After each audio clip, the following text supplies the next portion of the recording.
Hey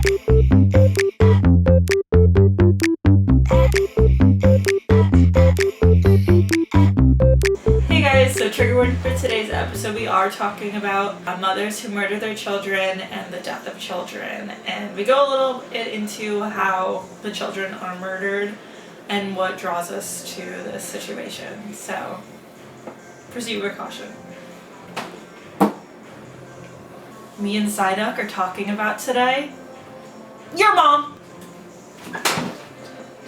Okay, so let's get into this. What drives a mother to murder her kids? So, let's talk about it. Postpartum psychosis. What is postpartum psychosis? Postpartum psychosis is a mental illness that can affect you in the first few weeks of birth. Your symptoms can appear suddenly where you lose sense of reality, including hallucinations, delusions, mood swings, and behavior changes. So the symptoms. Symptoms include hallucinations, which are hearing, seeing, smelling, or feeling things that aren't there. Delusions are thoughts or beliefs that are unlikely to be true. Manic mood, thinking and talking too much or too quickly, feeling high or on top of the world. So, who's at risk? Postpartum psychosis is the most severe psychiatric disorder associated with childbirth. The risk of postpartum psychosis is very high in women with a history of bipolar affective disorder and schizoaffective disorder. So I'm fucked. So, what's postpartum anxiety versus psychosis? It's not uncommon for women to get baby blues after giving birth, but baby blues include feeling sad, down, anxious, overwhelmed, or depressed. In very rare cases, changes surrounding giving birth can bring on the very serious mental disorder of postpartum psychosis. So how long does this last? The most severe symptoms tend to last 2 to 12 weeks. It can take 6 to 12 months or more to recover from this condition. With treatment, most women with postpartum psychosis do make a full recovery. Can this make you violent? The risk of self-harm or harm to children is lower, but still possible, happening about 1% of cases. So let's talk about it. Lindsay Clancy, mother accused of killing her children, reportedly had postpartum depression. The 32-year-old mother is accused of assault, strangulation, and murder of her 5-year-old daughter Cora, and 3-year-old son Dawson, and 8-month-old Kaylin. Clancy, who worked as a labor and delivery nurse, wrote in a private Facebook post just weeks after her third child was born that she had struggled with postpartum depression. She had struggled with postpartum depression in the past, but now is feeling dialed in, as she says, and had been focusing on exercise, nutrition, and mindset.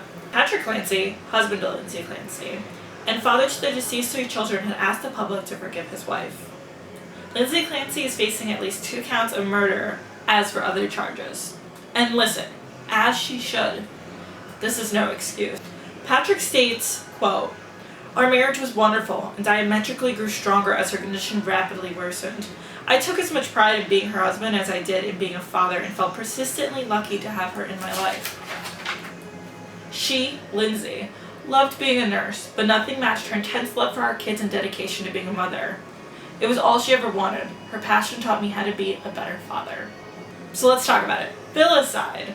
Filicide, almost like what we learned last episode, being familicide, is the deliberate act of a parent killing their own child.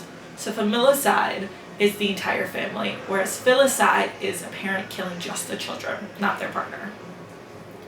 Of children who died at the hands of one parent between 2001 and 2006, 70.8% were killed by mothers, whereas only 29.2% were killed by their fathers. 71% of children killed by one parent are killed by their mothers. 60% of the victims are boys. Caused by mother or other parent, 222,836 cases of child abuse and neglect, whereas 565 are child fatalities. So, let's talk about other mothers who kill. The infamous Elizabeth Diane Downs. Mother of 3, murdered her daughter and attempted to murder her other 2 children near Springfield, Oregon in May 1983. Following the crime, she made claims to police that a man had attempted to carjack her and had shot her children. She was convicted in 1984 and sentenced to life in prison plus 50 years. She briefly escaped in 1987 but was quickly recaptured. Prosecutors argued that Downs shot her children to be free of them so that she could continue her affair with Mr. Knickerbocker, as she claimed that he left it to be known that he did not want children in his life. So she murdered her 3 children. She murdered her daughter and left her other two paralyzed so that she could be with a man named Mr. Knickerbocker. Okay. So this speaks volumes, as Diane Downs is a woman who murdered and attempted to murder her children for a relationship with a man. But not because of a struggle. Of course, anybody who murders their children is sick in the head. This was not a case of postpartum depression, as her children were old. Well, this can last, but not in this case. This is just an act of murder and selfishness. So let's talk statistics. The U.S. has the highest rate of child murder among developed nations. The most common perpetrator of child homicide is a parent in infancy. The U.S. rate of homicide is 8 of 100,000, several times higher than Canada at 2.9 per 100,000. 2.5% of all homicide arrests in the U.S. are for parents who have killed their children. This amounts to about 500 filicide arrests each year. The rates of child homicide decrease with the child's age. 90% of filicide perpetrators are biological parents, leaving 10% to be step-parents. The most common method of infanticide are battering, smothering, struggling, and drowning, like Lindsay Clancy did. Homicides of infants and young children is typically committed with personal weapons, example, your hands or your feet, and rarely involve firearms, knives, and other dangerous weapons. Conversely, though, older children are killed with knives, firearms, and other lethal weapons. Fathers tend to use more violent methods such as striking, squeezing, suffocating, or gassing their victims. So, now that we went over what filicide is, let's talk about the 5 motivations of filicide. This is overall to both parents. 1 is altruistic filicide, which is committed out of love by the parent. 2, associated with suicide, when a parent makes a decision to take their own life and cannot abandon their child. 3, acutely psychotic. Sounds like me. These parents kill with no comprehensive motive. 4, unwanted child. These are committed because the child is no longer wanted or was not wanted in the first place.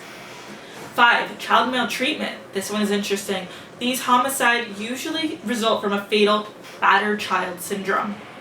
The violent outbursts are used as a form of discipline. This is the only one of the 5 filicide categories in which death was not intended by the parent, but the discipline resulted in the child's fatality. So that is our summary of what drives a mother to murder her children. If you're interested to see why men murder their families, check out the last episode where we go deep into that.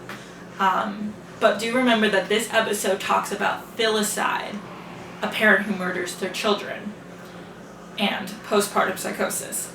Last episode is about men who murder their families, which is familicide. So these are comparable, but not exactly to be compared. Hopefully soon I will have a part 2 of this whole phenomenon, and we will discuss more about the mental health and the physical changes from hormones of what really does drive a woman into postpartum psychosis and leading her to murder her children. So look out for that, and I'll see you guys on the next episode. And as always, my socials are on the side, and I'll see you guys there. Okay, bye.